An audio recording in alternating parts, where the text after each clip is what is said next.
Je ne crois pas que ce gouvernement puisse tenir très longtemps. Je pense que ça n'ira pas très loin.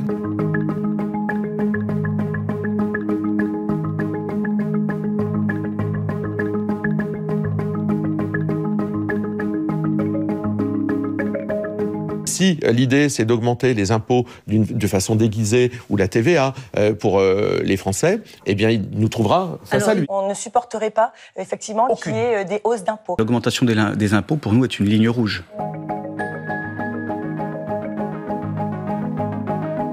Si le gouvernement consiste à recycler M. Darmanin, M. Dupond-Moretti et tous les pompes de la Macronie en allant jusqu'à M. Bertrand, oui, enfin, c'est le macronisme qui change de vitrine. Donc si ces trois noms figurent dans le gouvernement, pour être clair, là vous appuierez sur le bouton censure ?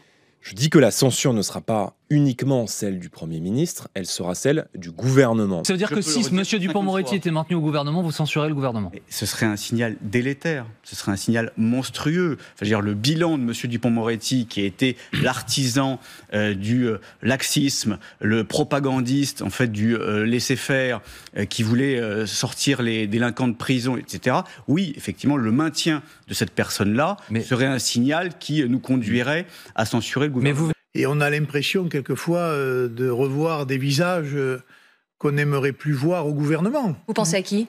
Je sais pas, Mme Pécresse, des gens comme ça. On se demande comment ils vont faire demain ce qu'ils n'ont pas fait hier. Je résume la situation.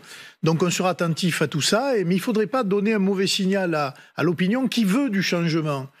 Et si ce changement est incarné par le seul parti qui fait, je crois, 5%, et qui est le plus petit groupe à l'Assemblée, et que ça devienne l'État LR, en quelque sorte, au gouvernement, je pense que ça n'ira pas très loin.